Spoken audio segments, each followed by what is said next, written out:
Hello. Now I'm going to start this video with a finger wagging warning.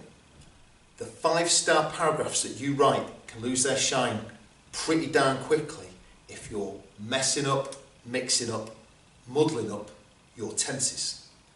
Confusion over tenses makes your writing look sloppy. That's just a black and tan fact. So, if you want to minimise the prospect of getting on the examiner's nerves, bouncing on his breastplate, this is the video for you. Hey, look at that wrong and at the bottom, will you? Call the cops, there's a madman around.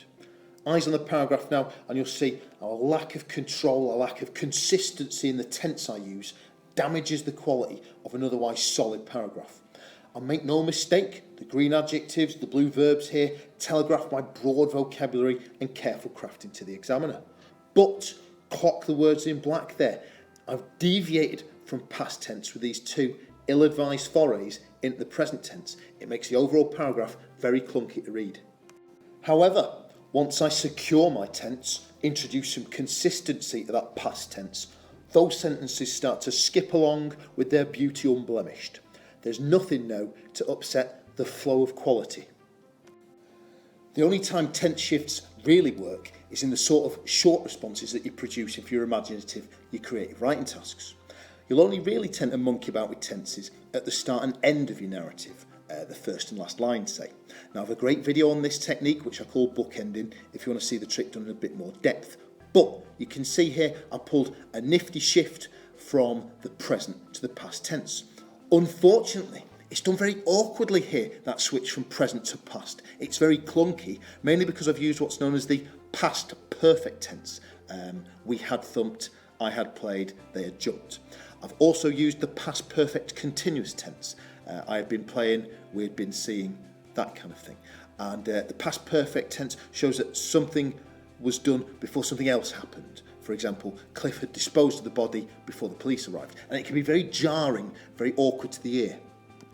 Far more simple, far more effective to stay with the past simple tense. I played, we thumped, he laughed, etc.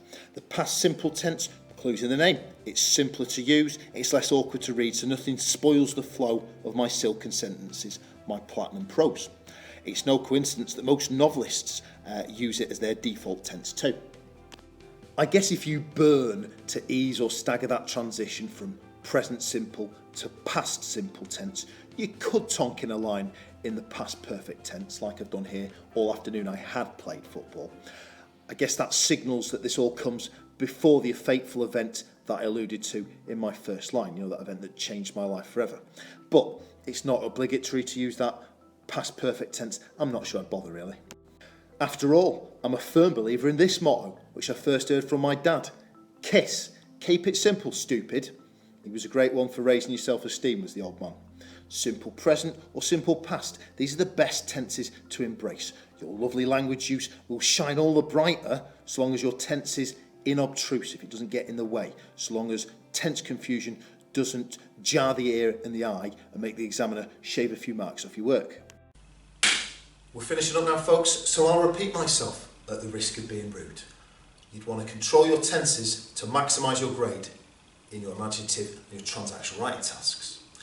One tense should predominate, and that's easy enough to do if we stick with the past tense, the past simple tense. You want to write in the present tense? That's fine, that's no bother. As long as you're applying it consistently, you're grand. On that note, I'll leave you good people to your day. Wish you the very best of luck in that exam hall.